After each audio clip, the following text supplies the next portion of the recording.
സംസ്ഥാന ന്യൂനപക്ഷ വികസന ധനകാര്യ കോർപ്പറേഷന്റെ ഒറ്റത്തവണ തീർപ്പാക്കൽ അദാലത്തിലൂടെ 2.52 കോടി രൂപയുടെ കുടിശ്ശിക തീർപ്പാക്കി. ഇളവുകളായി 63 ലക്ഷം രൂപ അനുവദിച്ചു. KSMDFC managing director C Abdul Mujeeb അദാലത്ത് ഉദ്ഘാടനം ചെയ്തു. KSMDFC deputy manager MK Shamsuddin അധ്യക്ഷത വഹിച്ചു. KSMDFCയുടെ മലപ്പുറം, പാലക്കാട് മേഖലാ ഓഫീസുകളിൽ നിന്ന് വായ്പയെടുക്കുകയും യഥാസമയം വായ്പ തിരിച്ചെടുക്കുവാൻ കഴിയാതെ വരികയും ചെയ്ത ഉപഭോക്താക്കൾക്കും വായ്പയുടെ കാലാവധി മാർച്ച് 31 അവസാനിച്ച ഉപഭോക്താക്കൾക്കും ഇളവുകളോടെ വായ്പ തീർപ്പാക്കാനുള്ള അവസരമാണ് അദാലത്തിൽ ഒരുക്കിയത്. പ്രത്യേക പരിഗണന അർഹിക്കുന്ന അപേക്ഷ കൂടുതൽ ഇളവുകൾ അനുവദിക്കുന്നതിനായി സർക്കാരിലേക്ക് റിപ്പോർട്ട് ചെയ്യും. സ്വയം തൊഴിൽ, വിദ്യാഭ്യാസ, ഭവന ഉദ്യോഗസ്ഥ വായ്പകളാണ് പരിഗണിച്ചത്. 63 ഗുണഭോക്താക്കൾ അദാലത്തിൽ പങ്കെടുത്തു.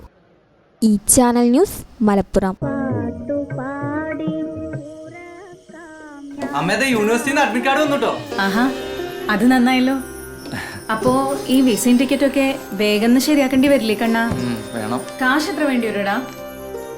ഒരു 4-5 ലക്ഷം എന്തായാലും വേണ്ടി വരും. എത്ര ദിവസം കിട്ടും നമുക്ക്? 20-25 ദിവസം. അമ്മ ഞാനെന്താ മറുപടി അയക്കണ്ടേ? നീ ഓക്കെ പറഞ്ഞു.